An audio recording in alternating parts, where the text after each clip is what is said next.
Rural credit. ठीक है, जैसा कि मैंने आपसे कहा, देखो मेरे आपके पास जो अर्बन पार्ट में रहते हैं, हर दिन, हर दूसरे दिन, चौथे दिन फोन आता है, जी क्रेडिट कार्ड ले लो, जी क्रेडिट कार्ड ले लो। आप मना करते हो भाई नहीं चाहिए, इंटरेस्टेड नहीं हूं, फिर भी फोन आता है।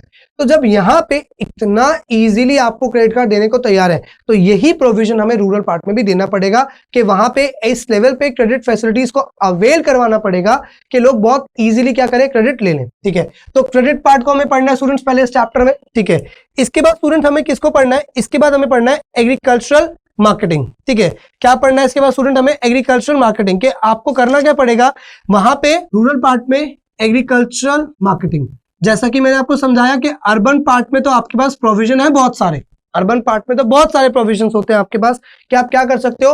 अर्बन पार्ट में इतने एन नंबर ऑफ ऑप्शंस हैं कि ये चीजें नहीं है इस मार्केट से, वो चीजें नहीं है उस मार्केट से, इनपुट लेना है, ये करना है, बहुत सारे ऑप्शंस हैं, लिंक है उनका बहुत अलग अलग मार्केट से। लेकिन रूरल पार्ट एक तरीके से आइसोलेटेड हो जाता है, तो वहां पे मार्केटिंग सिस्टम को डेवलप करना, ठीक है, एग्रीकल्चर मार्केटिंग सिस्टम को डेवलप करना, जिस सिस्टम में फार्मर्स के पास भी एन नंबर ऑफ ऑप्शंस हो चीजों को बाय करने के और चीजों को सेल करने के, वो भी उसके एक अच्छे रेट के ऊपर। ऐसा ना हो कि उसको एक्सप्लॉइट किया जा रहा है। जैसा कि आप समझ सकते हो 1950s और ब्रिटिशर्स के टाइम पे होता था कि farmers were compelled to sell their output, ठीक है, टू जमींदार, महाजन, जिनसे भी वो मनी लैंड करते थे, उनको बेचना ही पड़ता था क्योंकि उनको मार्केटिंग सिस्टम नहीं पता था। तो आपको जरूरत क्या है, जरूरत है आपको उनके मार्केटिंग सिस्टम को डेवलप करने की। ठीक है, कि उनको पता होना चाहिए कि जो आउटपुट हम बना रहे हैं उसके लिए बेटर इनपुट्स हम कहां से खरीद सकते हैं, और साथ ही साथ में जो आउटपुट हमने ग्रो किया है, उसको हार्वेस्ट जो हमने किया है, उसको हम एक अच्छे ल्यूक्रेटिव, एक बेटर प्राइस पे कहां पे बेच सकते हैं। तो एग्रीकल्चर मार्केटिंग सिस्टम। ठीक है, एंड थर्ड पॉइंट जो हमें इसमें कवर करना है, ठीक है, ताकि हम पूरा रूरल डेवलपमेंट कर सके, that third point is basically diversification of agricultural activities. अब ये डाइवर्सिफिकेशन ऑफ एग्रीकल्चरल एक्टिविटीज में स्टूडेंट देखो हमें दो चीजें पढ़नी है। ठीक है, दो चीजें क्या पढ़नी है, पहली चीज हमें ये पढ़ना है कि हमें क्या करना चाहिए, हमें डाइवर्सिफिकेशन ऑफ क्रॉप्स करनी चाहिए, डाइवर्सिफिकेशन। ठीक है, क्या पढ़ेंगे पहले हम, डाइवर्सिफिकेशन ऑफ क्रॉप प्रोडक्शन, और दूसरी चीज हम क्या पढ़ेंगे स्टूडेंट इसी में, दूसरी चीज हम पढ़ेंगे non farm areas of employment, non farm areas of employment. ठीक है, तो मेजर इस चैप्टर को फोकस करने के लिए हम इन तीन चीजों को अलग अलग लेवल पे समझेंगे कि रूरल क्रेडिट के स्टेटस को कैसे इंप्रूव किया जाए, एग्रीकल्चर मार्केटिंग सिस्टम को कैसे इंप्रूव किया जाए, और डाइवर्सिफिकेशन ऑफ एग्रीकल्चरल एक्टिविटीज। ये तीन मेजर क्या है, एक्शन प्लान है हमारी गवर्नमेंट के, जो हमें क्या करने हैं, इन डिटेल डिस्कशन करने हैं कि क्रेडिट सिस्टम को ठीक कैसे किया गया, मार्केटिंग सिस्टम के लिए क्या चीजें लाई गई, और डाइवर्सिफिकेशन ऑफ एग्रीकल्चरल एक्टिविटीज में हमने क्रॉप प्रोडक्शन में क्या किया, और non farm areas of employment में क्या किया।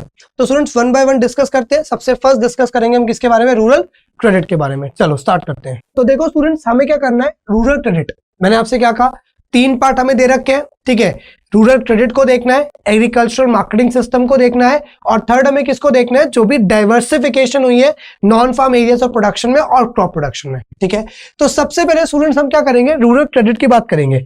अब सबसे पहले स्टूडेंट्स मैं आपको यहाँ पे एक बात क्लियर कर दूं, क्रेडिट की क्या इंपॉर्टेंस है किसके अंदर, एग्रीकल्चर के अंदर। देखो क्रेडिट तो वैसे हर बिजनेस के लिए क्या होता है, एक मतलब एक सोल की तरह है। ठीक है, क्योंकि बिना क्रेडिट के तो कोई भी बिजनेस चल ही नहीं सकता। ठीक है, तो अगर मैं क्रेडिट की इंपॉर्टेंस की बात करूं एग्रीकल्चर में, तो शायद इस एग्जांपल से आप रिलेट कर पाओगे कि कितना ज्यादा इंपॉर्टेंट है किसी भी फार्मर या एग्रीकल्चरल बिजनेस में क्रेडिट का होना। देखो कैसे स्टूडेंट, देखो मान लो मैं आपसे कहता हूं, मैं और आप कोई भी बिजनेस करते हैं, जिसको मैंने आपको सेकंड चैप्टर के अंदर क्लियर भी किया था। मैं और आप जो भी बिजनेस करते हैं स्टूडेंट, उसमें हम एडवांस पेमेंट का एक सिस्टम रखते हैं, जिसमें हम अपने काम को करने से पहले, जो भी हम काम किसी के लिए करने वाले होते हैं, उस काम को करने से पहले ही एक प्रोविजन लेके चलते हैं कि भाई अगर ऐसा कुछ भी हुआ, अगर ऐसा कुछ भी होता है तो आप मेरे को 30%, 50%, 40% एडवांस पेमेंट करो, और एडवांस पेमेंट के बाद मैं क्या करूंगा, एडवांस पेमेंट के बाद मैं आपका काम करके दूंगा। लेकिन एज ए टोल्ड यू कि स्टूडेंट्स गेस्टेशन पीरियड, जो गेस्टेशन पीरियड होता है एग्रीकल्चर में, वो बहुत लंबा रहता है। गेस्टेशन पीरियड लंबा रहने का मतलब स्टूडेंट्स क्या है, क्योंकि जिस टाइम पे आपने फसल बोई है, ठीक है, जिस टाइम पे आपने फसल बोई है और जिस टाइम पे आप उसे कल्टीवेट करने वाले हो, उसके बीच में एक बहुत बड़ा गैप होता है स्टूडेंट्स, है ना। क्रॉप सोइंग और रियलाइजेशन ऑफ इनकम जो होती है वो स्टूडेंट्स क्या होती है, वो बहुत बड़ी होती है। तो इसलिए इन बिटवीन फार्मर को क्या चाहिए होता है स्टूडेंट्स, इन बिटवीन फार्मर को various type of credit facility चाहिए होती है, क्योंकि इसके बिना फार्मर काम करेगा कैसे। वो बेचारा अपनी सारी इनकम, जो फार्मर है वो सारी इनकम अपनी क्या कर देता है, लैंड के ऊपर क्रॉप प्रोडक्शन के लिए लगा देता है। अब क्या होता है, अब ऐसा होता है कि उसके घर में कोई भी अनफॉर्सिन लायबिलिटी आ गई, ठीक है, या फिर कोई मैरिज आ गई, या फिर कोई फेस्टिवल आ गया, ठीक है, किसी की अननेचुरल डेथ हो गई, तो ये सारे के सारे जो भी फैक्टर्स है, जो भी पॉइंट्स है, इसमें क्या होता है, फार्मर के पास जो भी इन्वेस्टमेंट थी वो सारी इन्वेस्टमेंट अपनी कहां पे लगा चुका, लैंड पे, एग्रीकल्चर के लिए। लेकिन अब उसके पास ही इज लेफ्ट विद नथिंग, ठीक है। अब इस बिटवीन में अगर उसको पैसे चाहिए, मनी चाहिए, तो कौन देगा उसको। तो इसलिए स्टूडेंट्स क्रेडिट एग्रीकल्चरल इंप्रूवमेंट के लिए, रूरल डेवलपमेंट के लिए एक बहुत इंपॉर्टेंट सिग्निफिकेंट रोल को प्ले करता है, ठीक है। होपफुली आपकी ये बात मेरी ये बात आपको क्लियर हुई होगी कि उनके लिए क्रेडिट क्यों जरूरी है, ठीक है। तो सबसे पहले स्टूडेंट्स हम क्या करते हैं, सबसे पहले हम रूरल क्रेडिट को कुछ पार्ट में डिवाइड करते हैं। हम पहले जानते हैं कि जो टाइप्स ऑफ क्रेडिट है स्टूडेंट्स, टाइप्स ऑफ क्रेडिट वो कौन कौन से हैं, ठीक है, पहले हम ये जानते हैं। तो अगर मैं स्टूडेंट्स आपसे बात करूं तो देखो टाइप्स ऑफ क्रेडिट 3 पार्ट में डिवाइडेड है। मतलब फार्मर की नीड के अकॉर्डिंग, फार्मर की नीड के अकॉर्डिंग हमने क्या किया है, क्रेडिट को 3 पार्ट में डिवाइड किया है, basically on the basis of, इससे आपको क्लियर हो जाएगा, ठीक है। टाइम के बेसिस पे जो टाइप ऑफ क्रेडिट है वो कितने, 3 है। सबसे पहला स्टूडेंट होता है शॉर्ट टर्म क्रेडिट, ठीक है। क्या होता है, शॉर्ट टर्म क्रेडिट। अब ये स्टूडेंट शॉर्ट टर्म क्रेडिट का मतलब क्या है, शॉर्ट टर्म क्रेडिट हम उस क्रेडिट को कहते हैं जिसमें जो फार्मर है वो क्या लेता है, वो क्रेडिट लेता है for a period up to कितने मंथ्स, अप टू 15 मंथ्स, ठीक है। अब ये क्रेडिट कौन सा होता है, ये होता है फार्मर्स के रेगुलर रिक्वायरमेंट्स को पूरा करने के लिए, जिसमें वो अपनी जो छोटी मोटी रिक्वायरमेंट्स होती है एग्रीकल्चर से एसोसिएटेड, उनको क्या करने के लिए, पूरा करने के लिए आपसे क्रेडिट लेता है। जैसे कि अगर उसको क्या करने हैं, परचेज ऑफ फर्टिलाइजर्स, उसको अगर फर्टिलाइजर्स परचेज करने हैं, परचेज ऑफ सीड्स, उसको सीड पे परचेज करनी है, पेमेंट ऑफ वेजेस, ठीक है, मान लो किसी वजह से वो वेजेस वगैरह पे नहीं कर पाया तो आगे जो उसने लेबर रखे हुए थे उनको वेजेस पे करनी है। तो ये होती है स्टूडेंट शॉर्ट टर्म क्रेडिट, जिसमें फार्मर क्या कर रहा है, जिसमें फार्मर लोन ले रहा है, ठीक है, और उस लोन को पूरा करने के लिए उसके पास 15 महीने दिए गए हैं, ठीक है। तो इसे बोलते हैं स्टूडेंट हम शॉर्ट टर्म क्रेडिट, ठीक है। होपफुली स्टूडेंट इस बारे में आपको समझ में आया होगा, ठीक है। और समटाइम स्टूडेंट्स क्या होता है, समटाइम कई बारी जो फार्मर है शॉर्ट टर्म क्रेडिट इससे भी लेता है कि उसके कुछ भी फैमिली एक्सपेंसेस भी हो सकते हैं, ठीक है। फैमिली एक्सपेंसेस का मतलब क्या हो गया, फैमिली एक्सपेंसेस का मतलब घर में कोई शादी हो गई है जैसे मैंने कहा, या फिर क्रिमेशन है कोई, तो उसके लिए आपको पता है गांव वगैरह में काफी सारे जो रिचुअल्स होते हैं उनको फॉलो करना पड़ता है, कस्टम्स काफी सारे होते हैं, ठीक है। So that all comes under short term credit, ठीक है, under which a farmer is availing a loan for a period of up to 15 months. Then ठीक है, शॉर्ट टर्म है, एंड देन उसके बाद हमारे पास क्या है स्टूडेंट, शॉर्ट टर्म के बाद नेक्स्ट हमारे पास आता है, अब ये मीडियम टर्म क्रेडिट क्या है, जब आप 15 मंथ्स तक के लिए लोन ले रहे हो तो वो कहां पे आ रहा है, वो स्टूडेंट्स हमारे पास शॉर्ट टर्म में आ रहा है। तो जब हम बात करेंगे स्टूडेंट्स किसकी, जब हम बात करेंगे आपके पास मीडियम टर्म की, तो ये क्या है, ये है एक लोन जो कि फॉर अ पीरियड ऑफ, ठीक है, 5 ईयर्स तक चलता है, ठीक है। ये कौन सा लोन है, ये वो लोन है जिसमें आपका जो क्रेडिट है वो कब से कब तक चल रहा है, ये 15 महीने से लेके 5 साल तक के लिए चल रहा है। इसे हम क्या बोलेंगे स्टूडेंट्स, मीडियम टर्म क्रेडिट बोलेंगे। अब इस मीडियम टर्म क्रेडिट में स्टूडेंट्स हमारे पास क्या क्या चीजें, मतलब किस लिए फार्मर ये लेगा, तो देखो इसमें फार्मर जो लेता है एक्सपेंसेस किसके लिए लेगा, जैसे कि मान लो कि उसको क्या करना है, उसको पंप सेट्स लेने हैं, ठीक है, क्या लेने हैं उसको, पंप सेट्स लेने हैं। पंप सेट्स के अलावा क्या हो सकता है स्टूडेंट्स, पंप सेट्स के अलावा मान लो उसको बुलक कार्ट लेने हैं, ठीक है, उसको लैंड पे कुछ इंप्रूवमेंट्स करानी है, लैंड इंप्रूवमेंट्स, ठीक है। तो इन सब चीजों के लिए वो क्या करता है स्टूडेंट्स, इन सब चीजों के लिए वो मीडियम टर्म क्रेडिट लेता है, ठीक है। साथ ही साथ में स्टूडेंट्स यहाँ पे जैसे मैंने आपको बोला फैमिली एक्सपेंसेस, जो भी छोटे मोटे दवाई का खर्चा, इन सब का खर्चा आ गया। लेकिन अगर मान लो जैसे कई बार क्या होता है, मैरिजेस बहुत महंगी होती हैं, ठीक है, तो इसमें भी कई बार हमारे पास क्या आते हैं, फैमिली एक्सपेंसेस आ जाते हैं, ठीक है। अब आप एक बात पे स्टूडेंट समझना ध्यान से, यहाँ पे कंफ्यूज नहीं होना कि सर आपने यहाँ भी फैमिली एक्सपेंस बोला, यहाँ भी फैमिली एक्सपेंस बोला है। ऑफ कोर्स सी बात है स्टूडेंट, देखो जब फार्मर सारा पैसा लगा चुका है, तो ही इज लेफ्ट विद नथिंग। मान लो दवाई वगैरह का खर्चा है, ठीक है, शॉर्ट टर्म में कोई रेशन है, बच्चे की स्कूल फीस है, कोई डोनेशन है, तो उसको भी इसमें आ जाएगा। लेकिन शादी है, शादी पे ज्यादा खर्चा हो गया, डेथ सेरेमनी है, कई बारी हम कई देखते हैं कि जो ब्राह्मण लोग होते हैं उनमें जनेऊ होता है, वो जनेऊ के चक्कर में बहुत खर्चा हो जाता है। मैंने कुछ ऐसे फंक्शन अटेंड करे हुए हैं, 4-4 लाख 5-5 लाख रुपए उनके जनेऊ में खर्चा लग जाता है, क्योंकि बहुत सारे ब्राह्मणों को बुला के खाना, फिर गाँव को पूरा खाना खिलाना, तो ऐसे खर्चे बहुत हो जाते हैं जिसमें फैमिली 5 लाख 6 लाख रुपए तक के कर्जे के अंदर भी आ जाती है। तो ये मीडियम टर्म क्रेडिट में आ गया।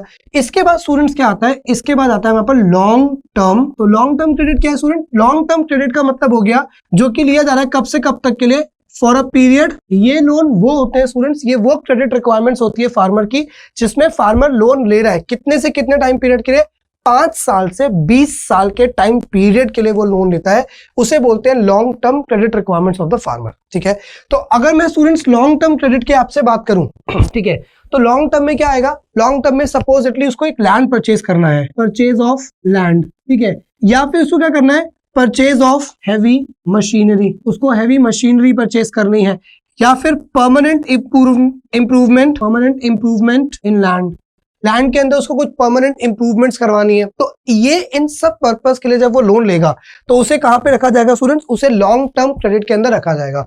मैं रिपीट कर रहा हूं, on the basis of time students, जो फार्मर होता है, on the basis of time student जो फार्मर होता है वो लोन को 3 पार्ट में कैटेगराइज करता है। कौन कौन से पार्ट में?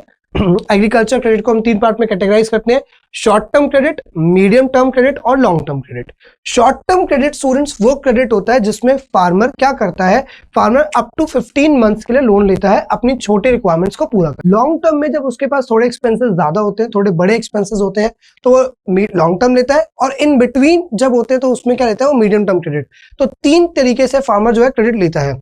अब स्टूडेंट्स यहाँ पे एक बात आपको और समझना है, एक बहुत इंपॉर्टेंट चीज समझनी है, जो on the basis of usage है student, on the basis of usage जो हम क्रेडिट है, क्रेडिट को क्या करते हैं, क्रेडिट को फर्दर हम 2 पार्ट में डिवाइड करते हैं। ठीक है, जब यूसेज की बात है, जैसे यहाँ पे इन सब तरीके से मैंने आपको यूसेज बता दिए, सब में है ना, कि किस किस यूज के लिए क्या क्या वो क्रेडिट ले रहा है।